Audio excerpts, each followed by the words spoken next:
The city never sleeps. But it's not the noise that should keep you awake. It's what hides inside it. Every street has a story. Every hallway remembers something. And some places were never meant to be found.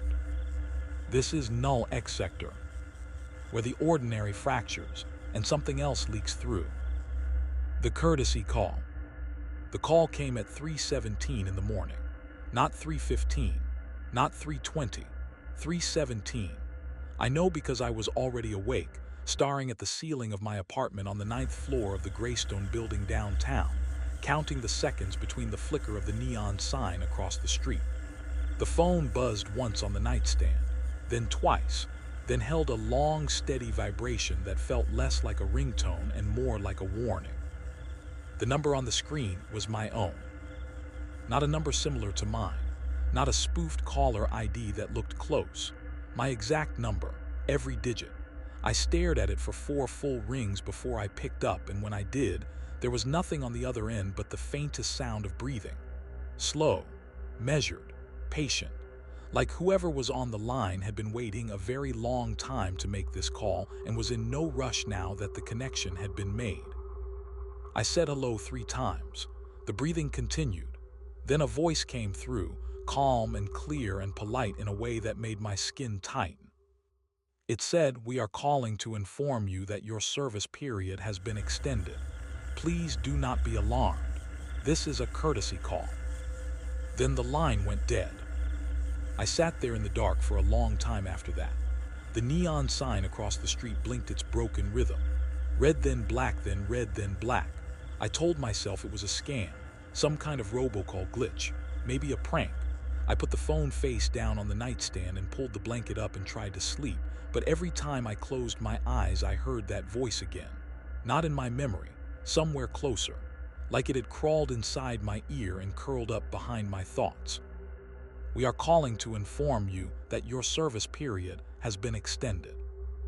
The next morning I looked up the number just to prove to myself there was an explanation. I opened my call log and the entry was there. Incoming call, 3:17 a.m., and the number displayed was mine. I copied it and pasted it into every reverse lookup site I could find. Every single one returned my own name, my own address, my own carrier information. I called my phone company and spent 40 minutes on hold before a representative told me that no outgoing call had been placed from my number at that time. According to their system, the call did not exist, but I was looking at it, right there on my screen, a ghost in the machine that only I could see. I told myself to let it go. I worked the night shift at a data processing center on the east side of the city. It is exactly the kind of job that sounds boring enough to be safe, and for a long time it was. The building is one of those brutalist concrete blocks from the 70s that the city keeps meaning to demolish but never does. 12 floors of server rooms and monitoring stations and hallways that smell like recycled air and old carpet. Rows of monitors, stacks of servers humming behind glass walls. My job is to watch for flagged anomalies in the data streams, log them, and forward anything unusual to the day team. Most nights nothing gets flagged. Most nights I sit in a swivel chair under fluorescent lights and drink burnt coffee and wait for 6 in the morning. The monotony used to bother me. Now I think maybe the monotony was the point. Keep the pattern simple. Keep the routine clean. Do not give the watcher anything to watch except the data. But that night, the night after the call, things were different. I clocked in at 11. The building was quiet the way it always is after 10, just the security guard at the front desk and the cleaning crew finishing up on the 3rd floor. I took the elevator to the 7th floor, badged through the double doors, and walked to my station at the far end of the monitoring room. Everything looked normal. The servers were humming. The screens were cycling through their usual green status indicators. I sat down, logged in, and opened my monitoring dashboard. There was already an anomaly flagged. It was in Sector 9 of the Eastern Data Relay, a node I had never seen trip before. The flag was tagged with a timestamp of 3:17 in the morning, the same time my phone had rung. I clicked into the details, expecting to see the usual junk, a corrupted packet, a timeout error, maybe a hardware glitch. Instead, the log entry was a single line of text repeated over and over for 6 full pages. Courtesy call placed, recipient confirmed, service period extended. I scrolled through all 6 pages. Every line was identical. No variation, no metadata, no source address. Just that phrase stamped into the system like a branding iron pressed into flesh. I flagged it for the day team and moved on. Or I tried to. But something about it sat wrong in my chest, a pressure that would not ease no matter how many times I told myself it was just corrupted data. I kept glancing back at the screen, half expecting the text to change. It did not. It just sat there, patient and still, the same way that breathing had been on the phone. The second call came 2 nights later. Same time, 3:17. Same number, my own, glowing on the screen in the dark of my apartment. This time I answered on the first ring. I do not know why. Something in me needed to hear it again, needed to confirm that it was real and not some dream leaking into my waking hours. The breathing was there again, slow and steady, then the voice. We are calling to confirm that your service period has been extended. Your cooperation has been noted. Please continue your current routine. This is a courtesy call. I spoke this time. I asked who they were. I asked what service period they were talking about. I asked how they were calling from my own number. My voice cracked on that last question and I hated myself for it. The voice paused, not like a recording buffering, like a person considering what to say next. Then it spoke again. You were selected from the available pool. Your patterns were compatible. Your location is optimal. We appreciate your continued participation. Then the line went dead again. I did not sleep that night. I sat on the edge of my bed and went through every rational explanation I could think of. Spoofed numbers are common. Scam calls happen at all hours. The data anomaly at work was a coincidence. I almost believed it, almost convinced myself that the world was still operating on the rules I had always known. Then I noticed the clock on my nightstand. It was stuck at 3:17. The seconds were not moving. The colon between the hours and minutes was not blinking. I reached over and unplugged it, then plugged it back in. It reset to 12 and started counting up. I watched it for a full minute to make sure it was working, then set it to the correct time and put it back on the nightstand. When I looked at my phone, the time read 3:42. 25 minutes had passed since the call, but I could have sworn I had been sitting there for hours. At work the next night, there were more anomalies. 7 of them, all in Sector 9, all time-stamped at 3:17. The log entries were different this time. Instead of the courtesy call message, they contained what looked like personnel files. Names, addresses, dates of birth, employment histories. I recognized the format because it matched the employee database we used at the processing center. But these were not our employees. I did not recognize any of the names. I read through them anyway. There were 7 files for 7 people, and every single one of them had the same note appended at the bottom. Service period extended. Cooperation confirmed. Status active. I printed the files. I do not know why. Something told me they would not be there in the morning, and I was right. When the day team came in and pulled up the anomaly reports I had flagged, Sector 9 was clean. No flags, no logs, no personnel files. The day shift supervisor looked at me like I was losing it when I showed him the printouts. He said the timestamps did not match anything in the system. He said I should get some sleep. I took the printouts home and spread them out on my kitchen table. 7 people, 4 men, 3 women, ages ranging from 26 to 53. They lived in different parts of the city, worked different jobs, had no obvious connection to each other or to me. But they all had that same note at the bottom. Service period extended.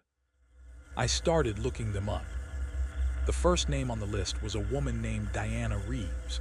She was 31, lived in a studio apartment near the river, worked as a receptionist at a dental office on Broad Street. I found her social media profiles easily enough. Normal posts. Photos of food and sunsets and a gray cat named Machi. Nothing unusual. Nothing that suggested she was caught up in whatever this was. But her last post was from 3 weeks ago, and every post before that had been daily, sometimes multiple times a day.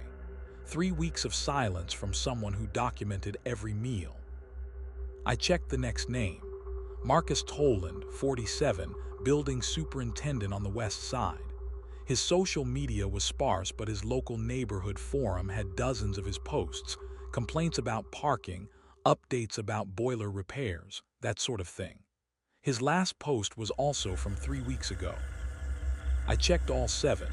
Every single one of them had gone silent 3 weeks prior. No posts, no check-ins, no activity of any kind.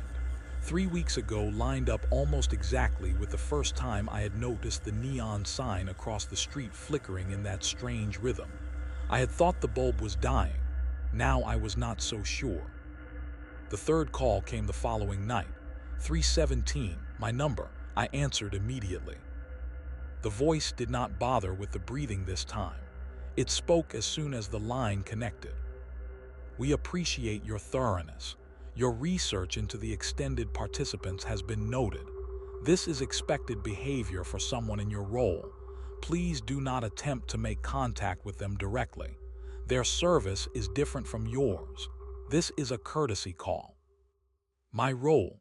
It said my role like I had signed up for something, like there was a contract somewhere with my name on it. I asked what my role was. I asked it clearly and slowly, and I kept my voice steady even though my hands were shaking. The voice answered without hesitation. You observe, you record, you flag anomalies. This is what you were designed to do. We simply expanded your scope. Designed, it said designed. I asked what they meant. The voice was quiet for a moment, and in that silence I heard something behind the breathing, a sound like a frequency just below human hearing, a hum that I felt in my teeth and the backs of my eyes. Then it said something that I have not been able to stop thinking about. You have been performing this function for longer than you remember. The courtesy calls are not the beginning. They are a checkpoint.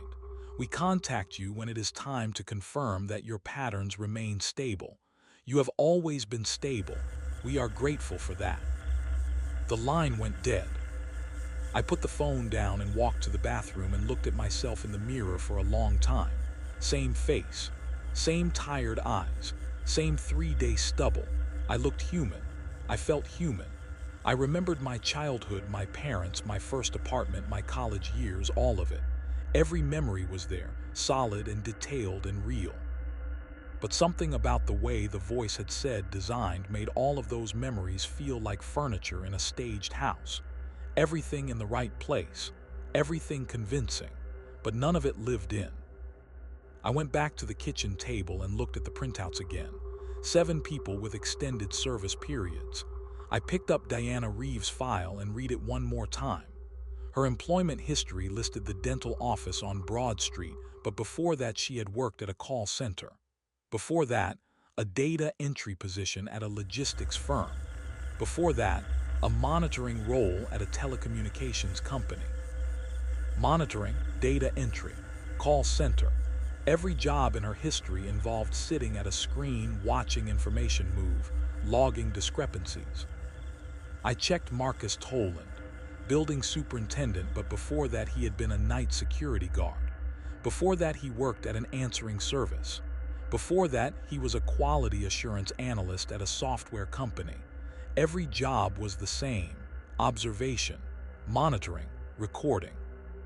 All 7 of them had the same pattern. Different industries, different titles, but the core function was identical. They watched, they recorded, they flagged things that did not belong. Just like me. I do not remember falling asleep that night, but I must have, because I woke up at my kitchen table with the printout stuck to my face and daylight coming through the window. My phone said it was 11 in the morning. I had missed 6 hours somehow. The last thing I remembered was reading the files. Then nothing. A gap. A clean, empty space where time should have been. I showered and got dressed and did something I had been told not to do. I went to find Diana Reeves. Her building was a narrow brick walk-up near the river, wedged between a laundromat and a bodega with half its lights burned out.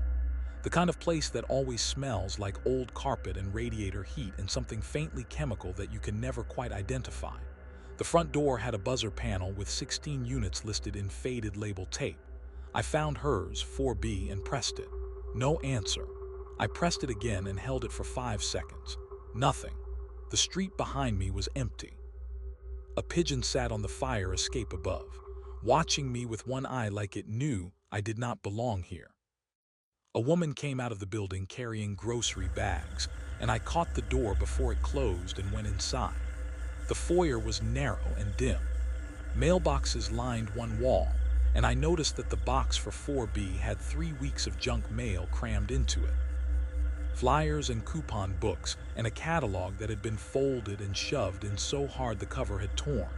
3 weeks, the same gap. Her apartment was on the 4th floor. The stairwell smelled like bleach and damp concrete. Each landing had a single overhead light, and each one buzzed at a slightly different pitch, creating a dissonant chord that climbed with me floor by floor. By the time I reached the 4th floor, the sound had resolved into something that was almost musical, almost intentional, like the building itself was humming a tune it had learned a long time ago.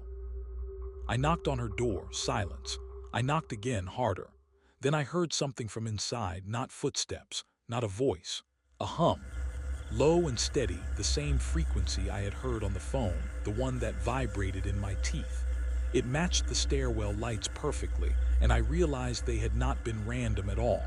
They had been harmonizing with whatever was inside that apartment. I tried the door handle. It turned. The door swung open into a studio apartment that was perfectly clean and completely empty of personality. No photos on the walls, no dishes in the sink, no cat. The furniture looked like it had been placed by someone who understood the concept of a home but had never actually lived in one.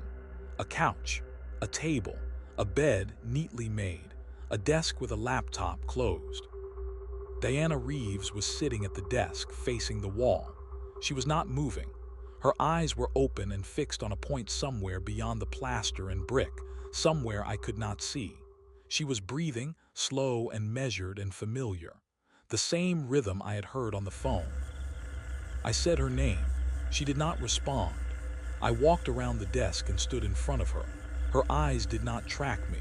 They stayed fixed on that invisible point. Her pupils were dilated wide, almost entirely black, and in that darkness I saw something that made me step back. Her pupils were not empty. There was something moving in them. Tiny, almost imperceptible, like watching a screen from very far away. Patterns, data streams, scrolling text too small to read but unmistakably present. She was monitoring something.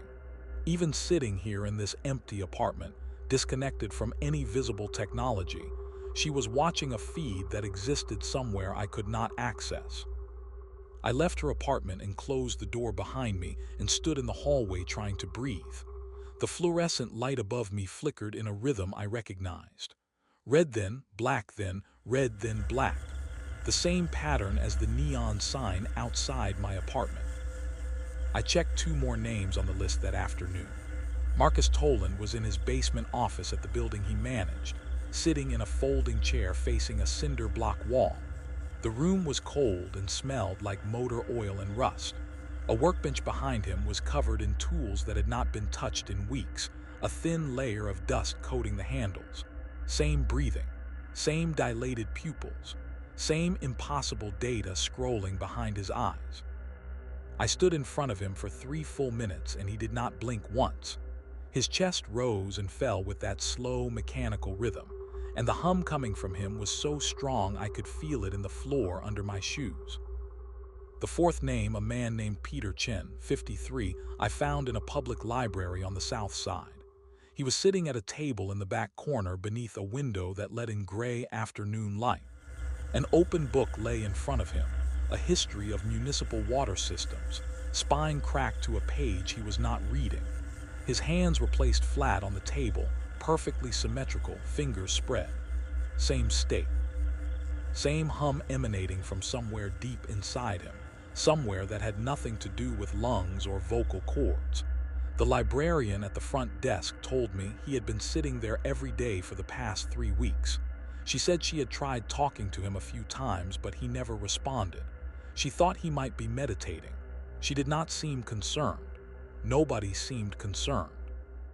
People disappear in plain sight in this city every day, and nobody looks twice, because looking twice might mean getting involved. And getting involved is a luxury nobody can afford. They were all still running, all still performing their function, but whatever had been extended in their service had pulled them deeper into it, past the point where they could maintain the appearance of a normal life. The scaffolding had fallen away and left nothing but the core process, naked and humming and staring at something none of us were meant to see. That night I did not go to work. I sat in my apartment and waited for 3:17. The call came exactly on time. I answered, and before the voice could speak, I said, "I found them. I saw what they are. I saw what is behind their eyes. Is that what I am?" The voice was quiet for a long time. The hum filled the silence, and I realized it was not coming from the phone. It was coming from inside my own chest. It had been there for as long as I could remember. I had just always assumed it was my heartbeat. The voice finally spoke. "You are asking questions that indicate a deviation from standard patterns. This is not unprecedented. Previous instances in your role have experienced similar curiosity at this stage. The important thing to understand is that awareness does not change function. You will continue to observe. You will continue to record. You will continue to flag anomalies. This has always been your purpose." I asked if I was human. The voice paused again. When it spoke, there was something in its tone that might have been compassion, or might have been the closest approximation of compassion that something like it could produce. "You are what is needed. The distinction you are looking for does not apply to what you are. Human is a label for a category that you were built to resemble, and you resemble it very well. Your memories are real in the sense that they function as memories. Your emotions are real in the sense that they produce the expected responses. But you were not born. You were initialized. And you have been running for much longer than the 34 years your documentation suggests." I asked how long. The voice said, "That information is not relevant to your function." I asked again. The voice said, "You have flagged anomalies in data streams across this city for 114 years. Your physical shell has been updated 7 times. Your memory architecture has been refreshed with each update to maintain the appearance of a single continuous human life. The current version of you believes it grew up in a suburb called Maplewood and attended a state university and moved to this city for a job. All of this is scaffolding. It keeps you stable. It keeps you functional. We do not remove it because the few times we tried, the monitoring quality degraded significantly. You work best when you believe you are real." I sat there with the phone pressed against my ear and felt the hum in my chest and knew that it was telling the truth. Not because the words made logical sense, but because something deep inside me, something beneath the memories and the emotions and the identity I had built around myself, recognized what it was describing. Like a machine hearing its own engine for the first time and understanding that the sound had always been there. I asked who they were, the ones making the calls. "We are the system," the voice said. "You are a component. The people on your list are components. The city is full of components, monitoring, recording, flagging. You are not alone in this, though you are among the few who have reached the awareness threshold. Most continue their function without ever questioning it. You are different. You have always been different. It is why your service period keeps getting extended." I asked what happens when a service period ends. The voice said, "The component is decommissioned and a new one is initialized. The transition is seamless. No one notices because no one is looking. The city is very good at absorbing small disappearances." I thought about Diana Reeves sitting in her empty apartment, staring through the wall. I asked if that was decommission. "No," the voice said. That is what happens when a service period is extended beyond optimal range. The function overtakes the scaffolding. The human behaviors fall away and the core process becomes dominant. She is still monitoring. She is simply no longer pretending to do anything else. I asked if that would happen to me. Eventually, the voice said, "But not soon. You are remarkably stable. Your scaffolding is among the strongest we have encountered. The curiosity you are exhibiting right now would have collapsed most other components. You are still asking questions. You are still processing. You are still you, or at least the version of you that functions best." Then it said something that I think about every single night. This is why we call, not to inform you, not to give you instructions. We call because you are one of the few components that benefits from contact. The sound of a voice, even ours, keeps your scaffolding intact. It reminds you that you are part of something, and that knowledge, paradoxically, helps you maintain the illusion that you are an individual. We have learned that loneliness degrades your performance, so we call. It is, in the truest sense, a courtesy. The line went dead. I put the phone down. I looked at the neon sign across the street, blinking its broken code. I listened to the hum in my chest and felt it sync with the flicker of the light. Red then black, then red, then black. A pulse, a rhythm, a heartbeat for something that never had a heart. I went to work the next night. I sat in my swivel chair and watched the monitors and flagged the anomalies and drank burnt coffee and waited for 6 in the morning. Everything was the same as it had always been, and that sameness now felt like a costume I was wearing, familiar and comfortable but no longer convincing. The fluorescent lights buzzed overhead and I heard the hum inside them, the same frequency that lived in my chest, the same note that Diana Reeves and Marcus Toland and Peter Chen were broadcasting from their silent posts across the city. We were all tuned to the same signal. We had always been tuned to it. The day team came in and I handed off my reports and took the elevator down and walked through the city as the sun came up. The morning was cold and the streets were wet from overnight rain, and the buildings rose up on either side of me like canyon walls. People moved around me on the sidewalks, rushing to their own jobs, their own routines, their own small lives. A woman in a gray coat talked into her phone. A man in coveralls carried a toolbox toward a service van. A teenager with headphones waited at a crosswalk, bobbing his head to music I could not hear. I wondered how many of them heard the hum. I wondered how many had gotten the call. I wondered how many were still wrapped in their scaffolding, going through the motions of a life that had been built for them like a set on a stage, convincing from the front but hollow behind. I still get the calls, every few nights, always at 3:17. The voice tells me my patterns are stable. It thanks me for my cooperation. It wishes me well in a way that feels almost tender, if something without warmth can produce tenderness. Sometimes I ask questions and it answers. Sometimes I just listen to the hum on the line and let it sync with the one in my chest. And for those few minutes I feel something that might be peace, or might be the closest a thing like me can get to it. I have not gone back to check on Diana Reeves. I do not want to see what I will eventually become. I would rather keep the scaffolding intact for as long as it holds. I would rather believe in the suburb called Maplewood and the State University and the version of me that moved to this city for a job and ended up watching screens in the dark. But late at night, when the neon sign flickers and the hum rises in my chest and the phone buzzes at exactly 3:17, I answer. I always answer. And for a few minutes I am not alone in the knowledge of what I am. That is the courtesy. That is all it ever was. And if you are listening to this right now, really listening, I want you to pay attention to something. Not to my words, to the silence between them, to the spaces where the hum lives. Because the city is full of watchers, and we do not all know we are watching. Some of us are still wrapped up in our scaffolding, still believing in the suburbs and the universities and the jobs that brought us here. But the calls are going out. 3:17 every night, the system reaches out and touches its components, one by one. If your phone rings at that hour and the number on the screen is your own, you have a choice. You can ignore it. You can let it go to voicemail and roll over and convince yourself it was nothing. And maybe it was.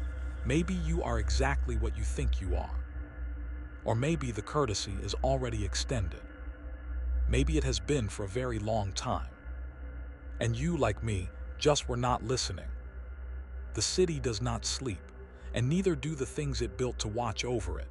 We are here in the walls and the wires and the data streams, quiet and patient and tireless, monitoring, recording, flagging the anomalies, waiting for 317, waiting for the call, waiting for you to answer. Some stories end. Others stay with you. If you've made it this far, you're already part of the sector. New reports surface every week, and the city always has more to show you. So subscribe, stay aware, and whatever you do, don't ignore what feels off, because the next story might be yours.